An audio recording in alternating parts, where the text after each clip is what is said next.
rub this on. Like a scene from Ghost. Oh my love. Well, howdy doody dangly folks, hope you are well. Welcome to my kitchen, it's Barry here, and today we are taking on a little recipe challenge that many of you have been messaging me over the last 12 months. If you don't know, I did a playlist, around about 12 months ago, where I did a selection of roast dinners. I called it my roast dinner playlist. I know, how original. We did beef, lamb, pork, we did a veg option, loads of different stuff, all the sauces, Yorkshire puddings, gravies and stuff like that. And since then, some of you guys have said, Barry, maybe it's inspired from the recent 1, 2, 3, 4 playlist where I cook 3 recipes in a pan. Can you make a roast dinner in a pan? Chicken? That's a chicken. My aim by the end of this video is not only will we have a roast dinner, a whole roast dinner, I'm talking all the veg, the chicken, the gravy too. Oh, also my daughter, my eldest daughter Phoebe, who is sat there, I'm hoping by the end of this video you've painted your owl. Yeah, it's an owl money box with the slit there. I think it looks quite good. Yep, and I put an old milk carton thing to get the money out. I helped with that paint job and I was like, that's quite good. I could be an owl painter, but she's actually going to do her own version, which of course is fine. It's her owl, it's not mine.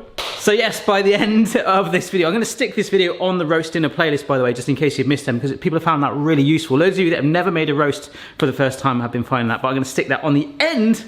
So it's like, oh my gosh, you can do it all in one pan, fingers crossed. I've never done this before. Hopefully it'll work. I think the first thing we're going to do is work on the chicken and get that cooking. Boom. Oh, and also by then we should have a painted owl. Don't touch my layers. Girlfriend. So I've gone for a small chicken, and obviously the larger chicken you go, the more it weighs, the longer the cooking time, but also I've got quite a lot of space in my roasting tray, because ideally I don't want to stack the veg too much so that it cooks evenly. Now, first thing we've got to do is there's normally a cheeky little string, there it is, boom, holding this thing together. All right, perfect. And I think in the chicken roasting video on the playlist, I did actually lift up the skin there and put flavouring under it. I'm not gonna do that today. I'm gonna kind of do the more common thing that we normally do when we have a roast here. We just sort of rub the outside of the bird in butter and seasonings and stuff. So obviously wash your hands whilst you're dealing with the raw meat on and off in between all these steps if you need to, which I do need to, because I don't want raw meat on my camera. I don't want raw meat on my face. I don't want raw meat anywhere. I don't feel like being ill today. You know it's from Salmonella. Salmonella? Yeah, that's the... I went to school with salmonella. No, you didn't. Okay, so this is some butter that is at room temperature, and I'm gonna beat it. So we are gonna give this a good season of pepper, a nice shimmy of mixed herbs. Now this lemon, this is a special lemon because it has now been in 2 videos. It was in the last video I did with Mrs. Barry, the hacks video. Oh, it's like they're doing little bubbles. This was the one that did not drain very well, okay? So hopefully there's still a little bit of lemon in this, because it's going in the chicken. And now we're gonna use that hack from yesterday. A lot of people will say to me, Barry, do you ever use those hacks when you do it? And so I do sometimes. This was one yesterday where we found that if we softened the lemon and just sort of rolled it a little bit, although this isn't working so well because, okay, as you saw in the other video, we already did put the hole in it, but hopefully that softened it a little bit. I'm just gonna make sure, yep, there is already a hole there. A little bit softer, and here we go. Hopefully we can get some lemon juice out of this. Just a little squeeze. Oh, there we go. Not as good as the one we did yesterday, but I only need a little dribble anyway. That will do. Wow, that really didn't work so well. Make sure you've got a lemon that hasn't got a hole in it. No, this is going in the chicken's bottom. All right, so we'll have a little cheeky peek. Boop, cavity, boom. The lemon is going in there. Okay, so 1 in there. 2 in there, and that's gonna, all the juices from the lemon are gonna mix with the chicken juices too, and the gravy that we're hopefully gonna make as well at the same time, so it should all flavour together. I just remembered I forgot to put salt in the butter, so wash my hands and do that.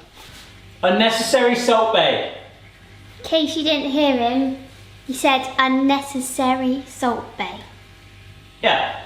All right, so for this bit, I really like to get sort of one-on-one with my chicken and slather it in the butter. Some people do it with a spoon in that, but I really feel you want to rub it sometimes into the cavity as well, all over it to sort of encase it and drench it in that golden mixed butter goodness. All right, so that's it. It's like a boxer. The gloves are off. You're going one-on-one. I could see this being totally in a female beauty shop. Rub this on. Like a scene from Ghost. Oh my love. Okay, get that in there. Enjoy the rubbing of the chicken. You're kind of glossing it. It's like putting suntan lotion on yourself at the beach, okay? When you look at this chicken, Phoebes, when you look at that, what do you see? As someone that doesn't really like raw meat, or meat in general. I'll make sure you get the back. I see a shriveled up human. Oh, thanks. That's really gonna put people off, isn't it? I'll leave that up to you, Linton, if you want to leave that in.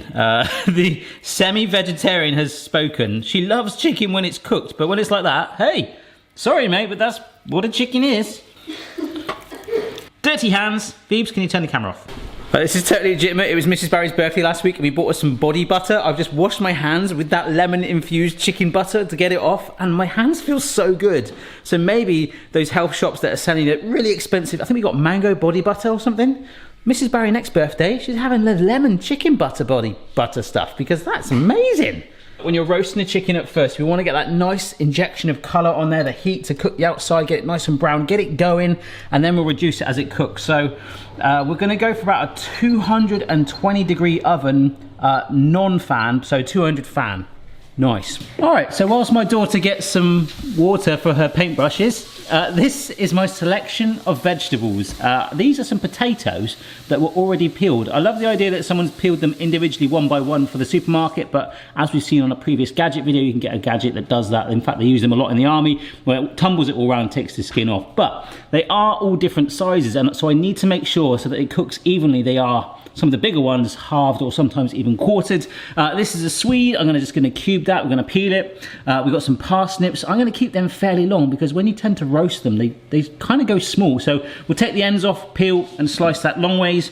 And for the carrots, again, some people don't like to peel them. They say it loses all the nutrition and stuff. So I'll take the ends off, give it a nice wash and probably slice them into coin shapes. So it should look something like this. Boom, like that. So we've got the potatoes evenly sized, carrots in coins, nice slithers of parsnip, and the Swede into cubes. I like all the different shapes, accidentally or maybe on purpose. Who knows? But there's only one place they're going. Boom.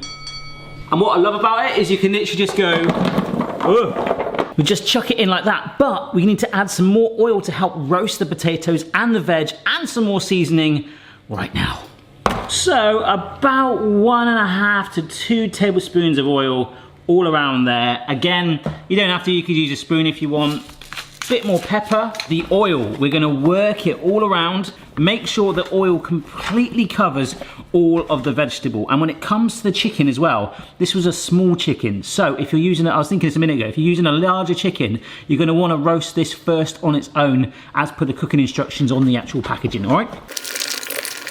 So just make sure it's all nice and glossed and coated and sort of sitting down, like I say, nice and flat on one layer in the pan. We can stir it up as it roasts. I really built this up now. I really hope this works. But I am super happy with that. And remember, the juices from the chicken are going there and cook it too. Let's get it in. And I haven't worked out what I'm doing with the gravy just yet, but I'll let you know in a minute. When the gravy comes in, we're going to roast that high for about 25 minutes. Then I'm going to drop the temperature, kind of like when I cook a normal chicken anyway, by about 30 degrees. And then we'll cook it fully through for around about an hour. For the last 10 minutes, I'm going to add in my frozen items. I meant to pick up some frozen broccoli, but I forgot. But luckily, we've got a bag of frozen peas. We'll also add in the stock then. So hopefully the juices will mingle. We're going to put some chicken stock in there. But one thing I normally do with gravy, as I showed you on the playlist, is once you've done with all the chicken juices, you take the chicken out, you can make the gravy in the pan with some flour. I don't know if I'm going to do that. I might try and keep it completely one pan and using everything that comes out of that. Should we just see what happens? Give me a face of confidence, Amy, that it's going to work. Is it going to work? All right, that looks 10 times better. Fair play. Do you think my chicken's going to work? No. Great. All right, ladies and gents, it has been half an hour. You're eating a Jaffa cake. Yeah. Making an owl is hungry work. So what I'm going to do is take the oven temperature down by 30 degrees. And actually, I'm going to take the vegetables out. I've just had a sneaky peek and they're starting to brown, but I want to keep them mixing around like I would anyway. Oh, that is looking sensational. You can see the brownage is starting to come on the potatoes there, like this one in particular. Very good. So we're just going to gently, because they are softened, we could damage them. Do it gently with a spatula, something bendy. Just shimmy it around a little bit, get it coated. Woo! I nearly burnt myself on that. Caught my chest. I'm not going to add any more oil because I can see there's quite a bit of juice that's come from the chicken. But just lift it around. Yeah, just really... Oh my gosh! Another one's trying to escape. The Shawshank Redemption of vegetables. So I'm now putting this back in the oven. As per the cooking instructions, the chicken is basically the mothership of this whole recipe. We're going to follow cooking the chicken for another hour at that slightly lower temperature before adding in the final bits and bobs. Brilliant. All right then folks, it is time. The smell is sensational in here, and I was thinking you could probably mix it up. It doesn't have to just be chicken. You could eat the beef, the lamb, just make sure you brown it and cook it first of all before adding in your veg, just kind of like the label on the product itself. Charred, sensational, look at that. Loving the colour, the smell, and it is not too, what's the word, fatty, oily, greasy. I was a little bit worried that it might all sort of overtake it, but it's not so bad at all. It's not too mushy, that's my thing, it hasn't mushed me veg. All right, so obviously these potatoes are not gonna be as sort of, I don't know, you can really shake them up. I mean, you could have done that anyway. You can rough them up and get this sort of gorgeous, rough, crispy texture to it, but they're acceptable, you know what I mean? It's not gonna be fully gourmet. This is just like a one-pan hack, and I truly believe this has worked. This was some chicken stock. We've got some Worcester sauce in here.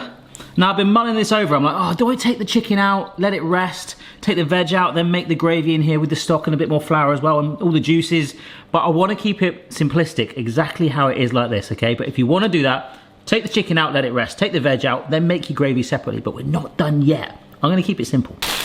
And because of the lack of broccoli on my shopping list, I'm just going to scatter some more peas in there, which is actually adding a quite needed change of colour in there. It's quite yellowy. That's the role of the peas instead of the broccoli.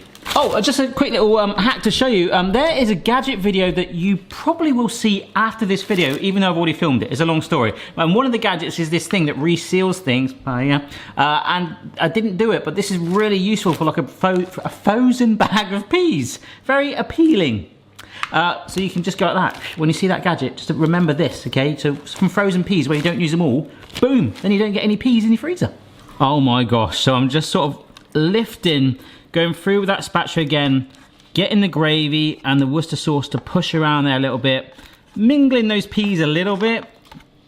And all we're doing, the peas will not take long at all. We're just gonna mingle them, they're gonna bake through for about 5 minutes. We're gonna warm up this gravy, get the Worcester sauce flavour in there.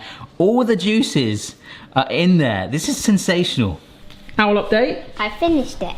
That looks brilliant. Now I'm just going to paint the lid. Owl's about that then, peeps.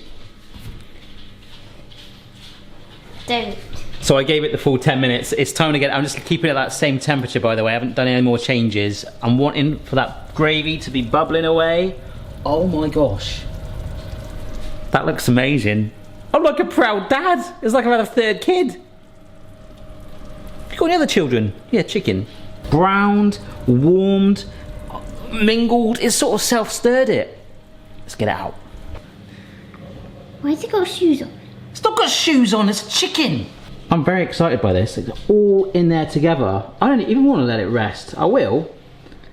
That's just beautiful. What's that? It's got a lemon poking out its butt. Don't you?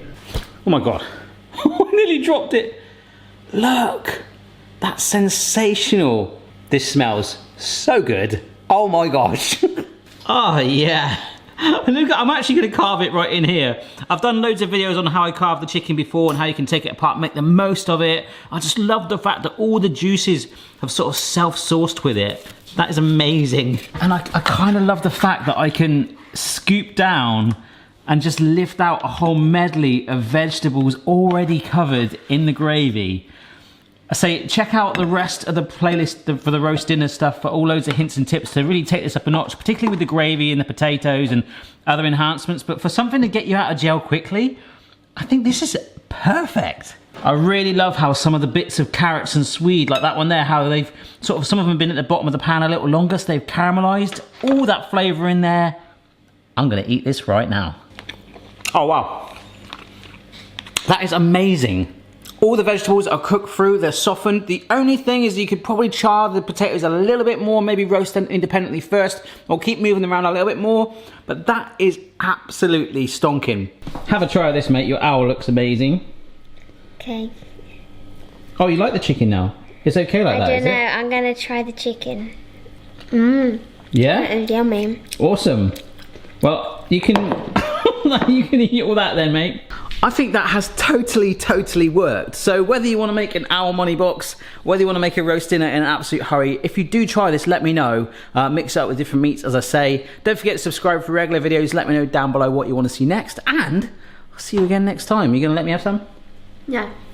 Check out the rest of the roast playlist. You're going to love it. Bye. Bye. Check your level, player. No matter what your style, the kitchen's for me. Simon's moustache, goatee, maybe all three.